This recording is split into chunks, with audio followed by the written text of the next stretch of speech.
So the big question is this: how do most agents who struggle to get the information that most successful agents hoard to themselves grow and prosper without this information? That's the big question, and this video cast is the answer. Welcome to Real Estate Rockstars. I'm your host, Pat Hyben. And now, for the review of the day. All right, got a 5-star review from Bexman. 5 stars, listen to one. Now I'm hooked. Love the advice and strategies from seasoned veteran agents. Keep the comments coming, guys. I love them. And remember, I eat feedback for breakfast. So give me a 1-star review if you want, or a 5-star review if you want. I don't care. And the more reviews we get, the better guests we get. So please, subscribe first, and then leave us a review or wherever you're listening.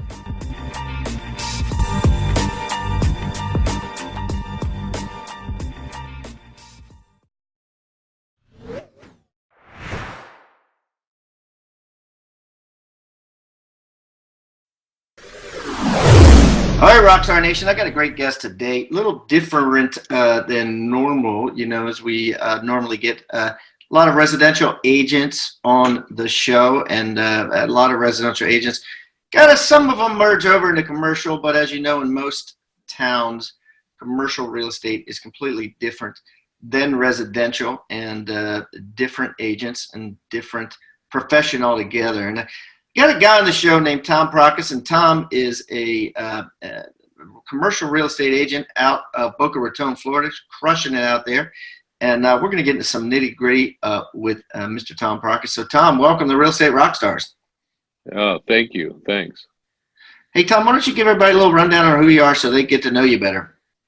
Yes. Well, I'm a commercial real estate broker in Florida. We have offices in Boca and in Orlando, and we specialize in hospitality brokerage, which means restaurants, nightclubs, sports bars, any hotels, anything with the hospitality in it. That's our forte. Everybody in the office is, works restaurant deals. We have about 6 guys in the office. We have 1 in Orlando. We've done over 450 restaurant hospitality deals in the last years since we've been established in Florida with our brokerage. And we handle some of the biggest restaurant clients in Florida and around the region, around the Southeast. That's awesome. Like who?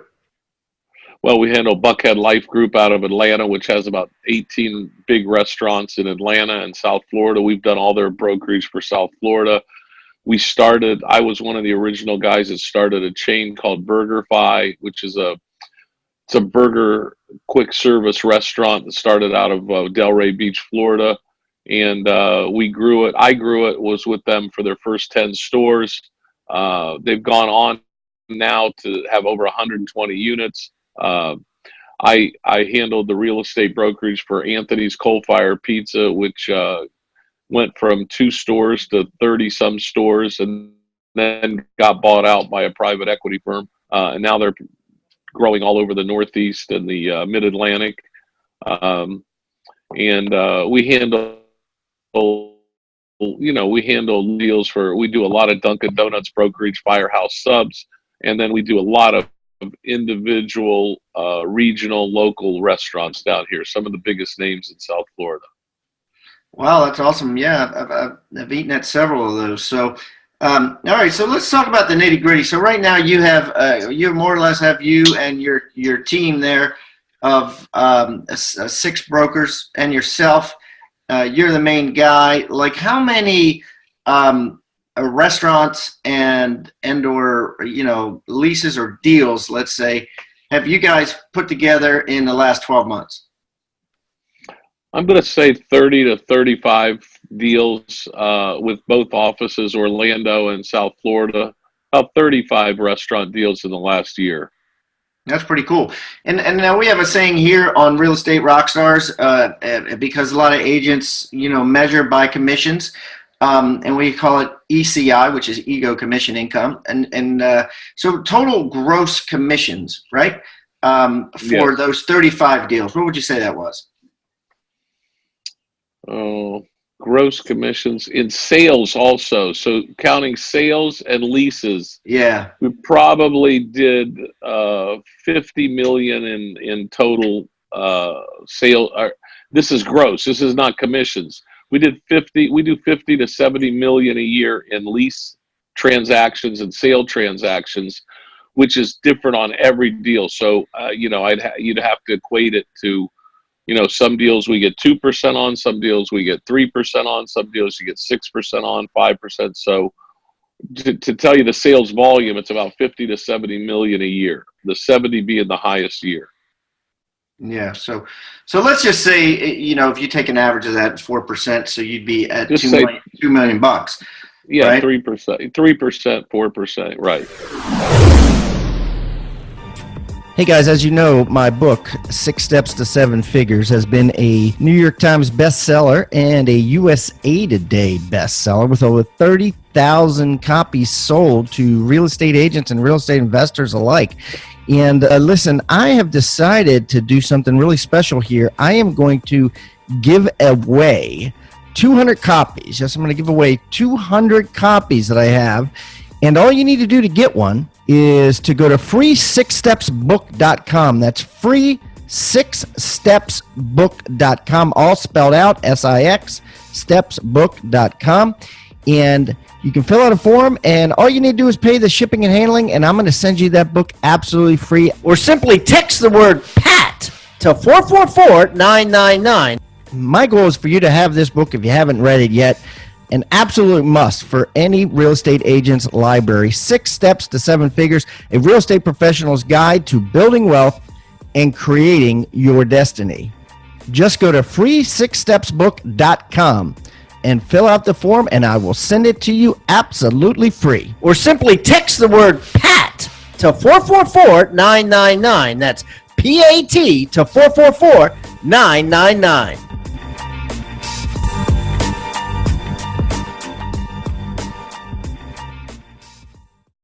Hey, real estate agents and rock stars. If you're getting value out of the content in this episode, make sure you like the video and subscribe to this channel. Also, click the little bell icon to be notified about upcoming episodes. And I would also love it if you left a comment and shared the most impactful tips and tactics you've learned from the knowledge shared in this episode, or even maybe make a suggestion requesting a topic of what you'd like to learn in future episodes. I welcome any feedback below. Now, back to the episode. So you got $2 million. So then, what are your expenses? Like what would your profit margin be roughly on that? Well, it depends because the splits are different in the office. So it depends. There's guys who have 6-figure incomes, and there's, how it's spread around. So, I mean, we have office expenses. We have a lot of advertising expenses, computer expenses, programs that we buy that are sophisticated, like programs for demographics and commercial real estate. We have travel. We have all the usual typical expenses. Right. You think you eat up half of that? Do you think you have more than half of that? About half could be a good call. Yeah. So that's good. So you get $1 million for yourself. I mean, so it's a good business to be in, for someone like you. And so tell me how it's different, how you see yourself as a commercial real estate agent versus a residential real estate agent. How would you explain that to residential real estate agents, how you're different? Well, it's a different world than residential real estate. I mean, it's totally a different world. The way the clients are handled, the way your work days, we work really Monday through Friday. We're off on the weekends. Pretty much people that do business with commercial people are Monday through Friday. We don't show unless it's a special situation, a Saturday or Sunday deal. That's kind of taboo for commercial guys, or commercial clients usually even think about calling you for a Saturday or Sunday showing. We show people, comparatively speaking, I mean, somebody may want to see 25 condos get one that they would put an offer in residential. I have a son that does residential real estate in his own company, and he does a lot more showings than we do. What we do is we hone in on the client. We get them to the point where they're, maybe show them 5, 6 different pieces or property or restaurants that would fit their budget and their likes. And then that's where we're at. We don't have 70 of them to show them in their forte, in their little world that they want. So that's what I love about commercial real estate. It's so logical, it's so analytical, and it's I don't want to say professional, but it's more of a professional a schedule. Let's just put it that way. It's more of a professional schedule for the agent, in that they don't work Saturdays and Sundays. They pretty much don't call you back after 5, and unless they're really grinding. And the people that are looking, at restaurant sites with you, that's their job. So they're doing it like during the day. What I mean? So that's their fault. So let's talk about how you got started. Like, I love, first of all, how you have a niche, right? Your niche is restaurants, right? So how'd you get started in that niche, or did you start off doing everything and anything?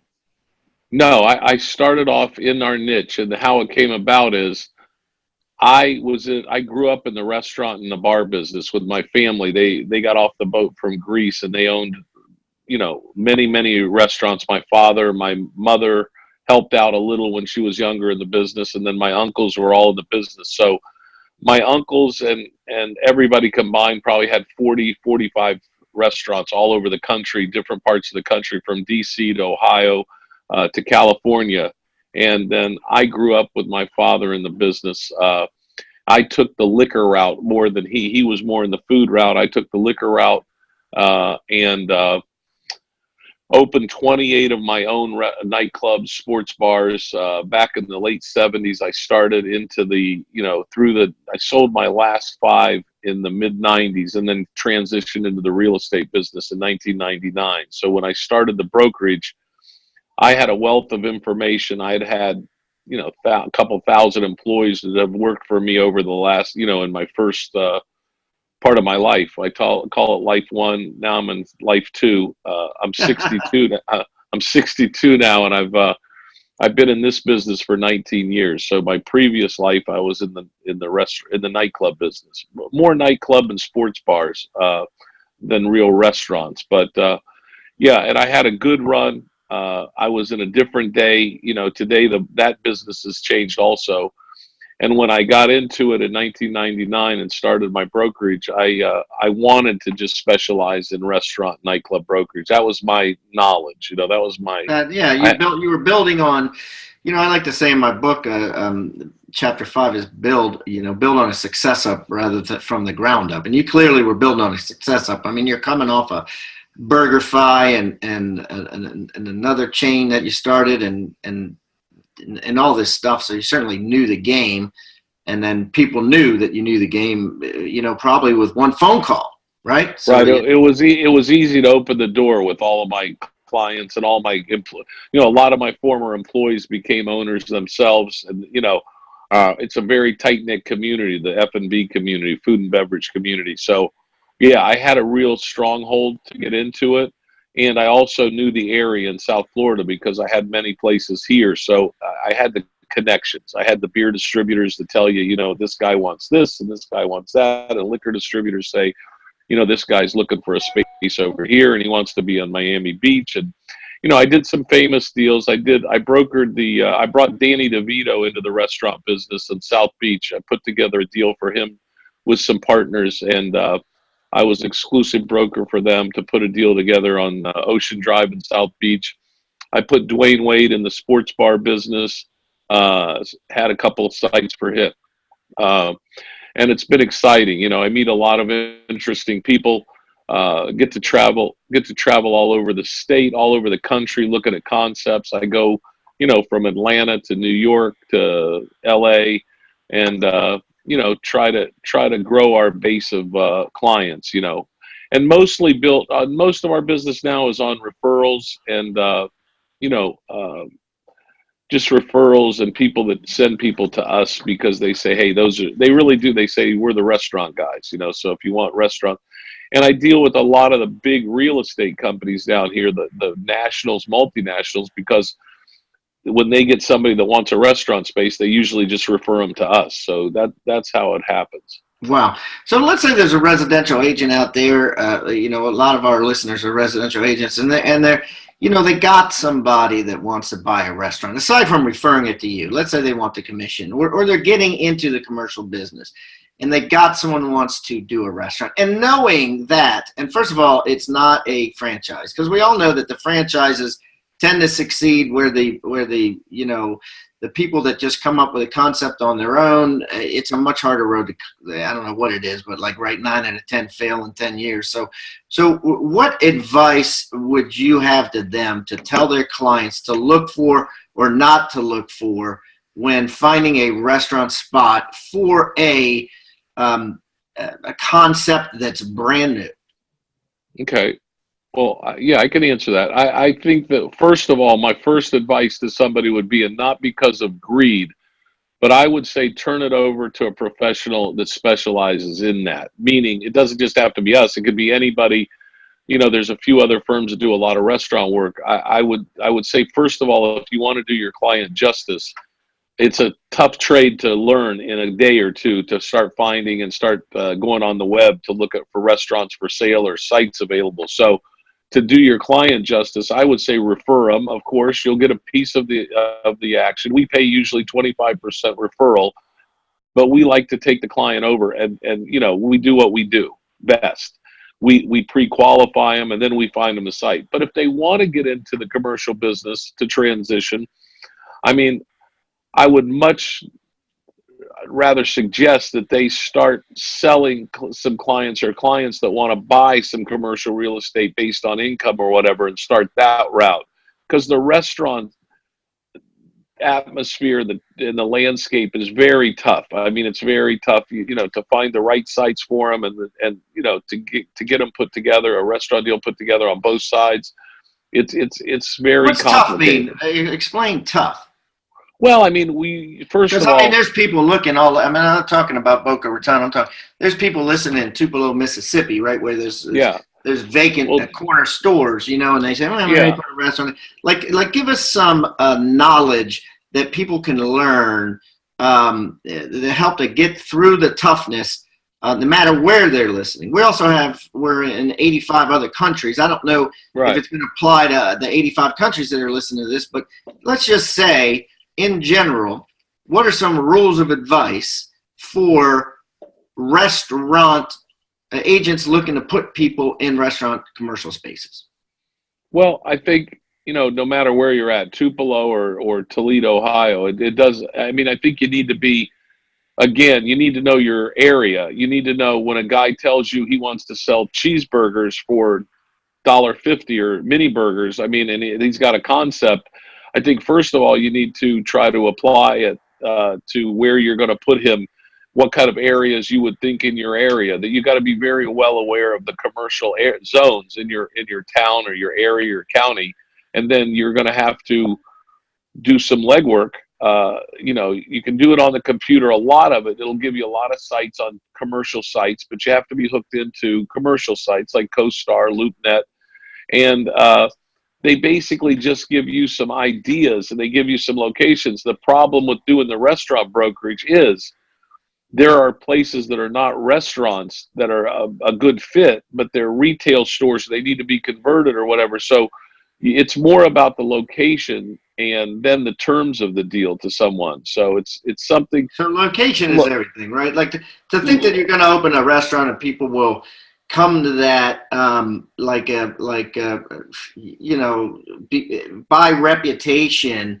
It probably, that can happen, but again, it's making your chances worse and worse and worse, right? So you're saying, as a professional, that the ideal situation for them is obviously to put them in in a path of growth where there's already some commercial real estate thriving or doing business, and where people are already coming, right? And then you look at a certain percentage of what software do you use to determine whether there's enough people, whether there's enough, other restaurants and competition, stuff like that? Well, we use CoStar, which is owned. They own LoopNet also. They own BizBuySell. We're on all those sites. We're on all the demographic sites. We can do the lease analytics. We can pull up everything you need to know about an area demographically. But the other thing is the advice I give to brokers or agents that want to do a deal, or especially a restaurant deal, is you have to pre-qualify that person before you waste a lot of. First of all, a lot of people waste your time because they only have $50,000 and they have a dream that they want to build $1 million restaurant. So, pre-qualification is important. Then their background and experience is important, because today, now in our area and major metropolitan areas, the problem with a person that has a dream, their mother makes great meatballs and they want to open an Italian restaurant, is landlords usually don't lease space, especially prime space, to a nouveau. In other words, you could have all the money in the world and the landlord wants success in his space, and he wants a track record. Most of my landlords want to know, when we bring a client, how many restaurants they have, what experience they have they been in the industry, how long. So that's another aspect of it. It's not just finding the right location. A real estate agent could go out, and we're not saying we're the only ones that could go out and find the right one, but it's dependent on the budget of your client. It's dependent on their experience. And then if you want prime space, usually you're going to have to show some real experience, or somebody in the company is going to have to be, if there's a money guy or an investor, you're going to have an operator that's going on the lease, or going on, it's a partner that's going to bring some, experience to that deal for a landlord. Landlords are, today the banks own the property really, and the landlords are really operating for the bank, and they have to get approvals, and usually loans on properties, guys that have big loans on these commercial properties are not going to let a nouveau in a space. Yeah. So what he's saying is, even though the landlord might say, "Oh yeah, I love your meatball concept, and I think you're going to succeed," he's got to go to his mortgage company, and they've got to approve the meatball concept. It doesn't work like you think. It doesn't work like you think the landlord has that much control at the end of the day with a lot of these. So a lot. Don't get me wrong. It's not everyone. Sure. Not everyone. There are independent mom and pop landlords that have a building somewhere that's a great location, or a corner, or, for a location restaurant. That's not everybody, but still, even the mom and pops and the one-ups, they still want to see experience behind them, because they want to see their place built out. They want to see it be successful, and they want to collect their rent. Hey, real estate rockstars, this is Pat Hyben, and before we jump back into today's content, I want to tell you about an extraordinary offer from an extraordinary company. I'm talking about My Outdesk. If you haven't heard of My Outdesk, basically they're a virtual assistant company, a VA company that specializes in virtual assistants for real estate agents. Yeah, I'm talking about transaction coordinators, marketing assistants. I'm talking about ISAs, inside sales agents that prospect thousands and thousands of seller leads and buyer lead follow-ups. I mean, these guys are trained in this stuff specifically. You're not using a company that doesn't know or understand real estate sales. 4 out of 5 of the top teams in the US use My Outdesk for their virtual assistants. And because I know the owner, Daniel Ramsey, I've known him for over a decade, and I know how awesome and incredible this company is and how it saves agents thousands and thousands of dollars every single week and makes them thousands and thousands of more every single week, we're going to give you a $400 coupon off of your first month of a virtual assistant, and give you a free book entitled Scaling Your Business with Virtual Professionals. So you can read it and look into it before you decide anything. It's called Scaling Your Business with Virtual Professionals. And you can get it real easy. All you got to do is text the word Hyben, H-I-B-A-N, to 31996. That's H-I-B-A-N to 31996. and download your free book, Scaling Your Business with Virtual Professionals. And don't forget to mention also that you get a $400 discount, which will give you a coupon for that when you download the book. Thank you, guys, and I hope you enjoy and make a ton of money using my Outdesk. Hey, real estate agents and rock stars. If you're getting value out of the content in this episode, make sure you like the video and subscribe to this channel. Also, click the little bell icon to be notified about upcoming episodes. And I would also love it if you left a comment and shared the most impactful tips and tactics you've learned from the knowledge shared in this episode, or even maybe make a suggestion requesting a topic of what you'd like to learn in future episodes. I welcome any feedback below. Now, back to the episode. Yeah. So, what is it that makes a restaurant succeed? Right. I mean, like you've seen, you see BurgerFi going, but you also see some of these companies, I'm sure, right, that have rented space from you and bought from you that are now out of business. Well, yes, that happens, of course. I mean, in every business, there's an attrition rate. The restaurant business, my biggest, again, it's more advice to the restaurateur than it is to the agent or somebody looking for the site. My advice to somebody is make sure you have the staying power. You may, by word of mouth, I believe good food brings people in. Good food and cocktails and drinks do bring people in. Concepts are great. And there's been the greatest concepts without the backing, meaning you got to sustain, you got to have the money in the bank to pay the bills for 6, 8, sometimes a year. This instant success is really hard. There's not many. It's 1 in a million. When you open a place, you got to get out there. Today, you have to have the social media. You have to have good reviews. People, on Yelp and every open table, people comment on everything. So you have to create a good buzz. You have to have a good product, and you have to have the staying power because you may get off to a slow start. I mean, I've done so many restaurant deals where the operators had great concepts. They just ran out of cash too soon. And that's another big problem. Yeah. No, I mean, that's the key, right? So you're in an interesting situation, right? You have one son working with you in the commercial real estate. You got another son working in residential real estate. A lot of our listeners are residential agents. I've had very few commercial agents on. You might be the second one out of 800 episodes I've had. So you see both sides of it. So what advice do you have to agents listening as to, should they go into commercial real estate? Should they do more commercial real estate? Other than the schedule, right? What are the benefits or the not so benefits of either side? How do you see that? And how do you have conversations with each son? And do they debate over which is a better job? Well, yeah. I mean, we have conversations all the time. My son that does a lot of residential, it's more about lead generation today. It's more about technology than it is, about the personal, reaching out, the old days of reaching out to people and calling on them and cold calling and things like that. Now it's about lead generation. It's just a numbers game, and what I find out about the residential end, like I say, there's nothing easy in this business, residential or commercial. A residential deal, though, will close faster and you could have faster deals, but they're smaller deals. Usually commercial deals are better paying deals based on a lease or a sale of a commercial property with a higher price, but they're also harder to close. It takes a much longer time from the time you get to showing the property till maybe leasing it, getting a lease out and getting paid, or a sale. It could be 6 months, 8 months, where a home, somebody comes to South Florida, they need a home. Once they find their agent, they see 10, 12, 15 homes and they make a decision and there's a contract and, you could have a closing in 30, 45 days. In commercial real estate, there's much more due diligence.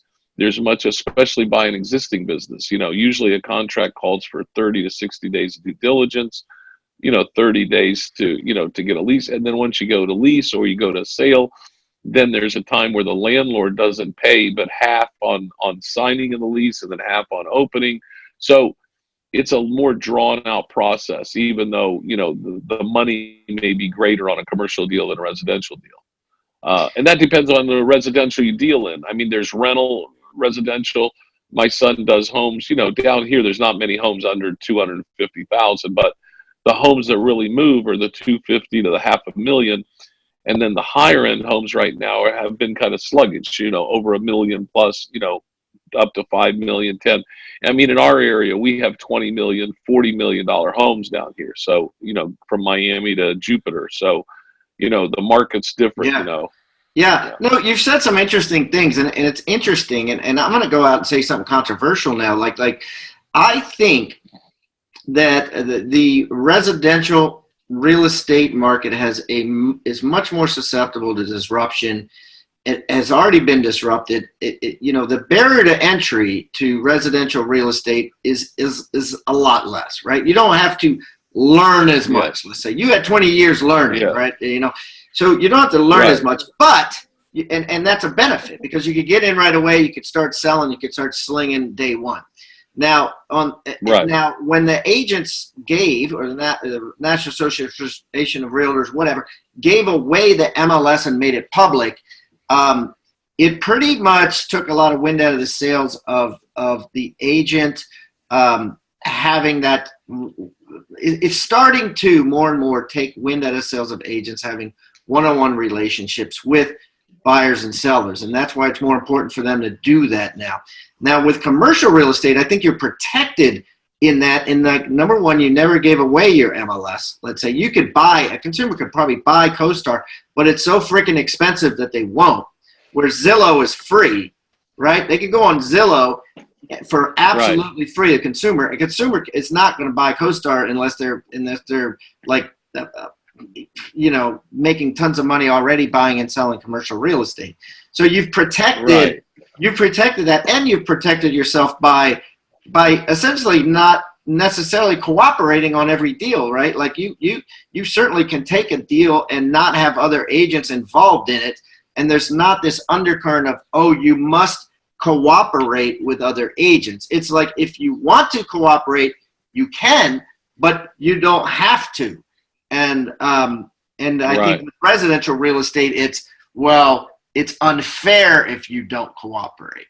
So in that sense, you've protected the commercial real estate industry to make it less disruptible. Do you agree with that?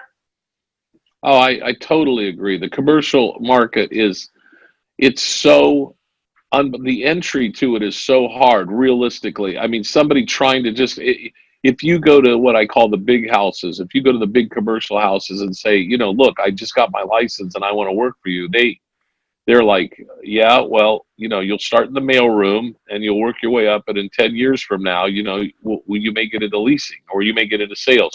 We're talking about the big guys, CB Richard Ellis's, Marcus Millichamps of the world.